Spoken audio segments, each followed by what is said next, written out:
जो चीजें हम यहाँ पे डालते हैं वही चीजें निकल के बाहर आती हैं। किस मदद की अपेक्षा कर रहे हो तुम?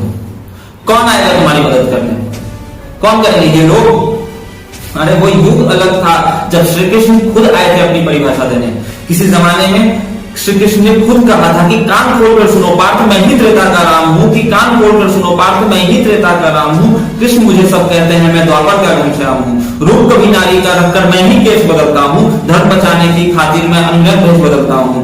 विष्णु का मैं दशम रूप में परशुराम मत वाला हूं, नाग कालिया के सर पर मैं नर्तन करने वाला हूं। बाकासुर और महिषासुर को मैंने जिंदा गाड़ दिया, धर्म बचाने की खातिर मैंने हिरण्यकश्यप फाड़ दिया।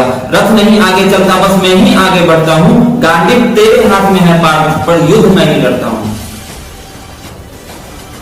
इतना सब सुनने के बाद भी अर्जुन के हृदय पर जो प्रहार हुआ, और उसके बाद अर्जुन को धर्म और धर्म की परिभाषा समझ में आई।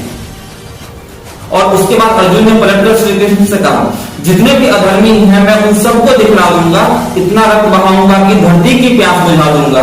जहां जहां बाण चले पार्थ के सब पीछे हट जाते थे, रणभूमि के कोने कोने लाशों से भर जाते थे।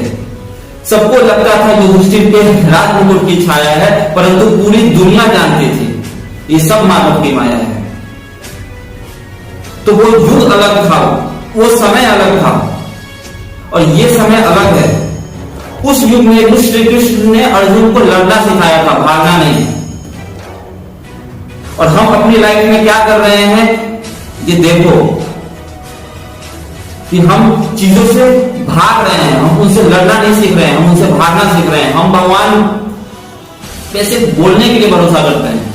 भगवान पे भरोसा करने का मतलब ये नहीं होता कि भगवान नीचे आकर और तुम्हें सारी चीजें समझाएंगे कि नहीं नहीं ये चीजें तुम गलत कर रहे हो, ये चीजें तुम सही कर रहे हो। ठीक है, तो ये युग अलग है। इस युग में तुम्हें अपना सारथी खुद बनना पड़ेगा। ये दुनिया जो है ये रणभूमि है तुम्हारी, और ये जो चीजें तुम यहां डालोगे वही चीजें निकल के बाहर आएंगी, याद रखना।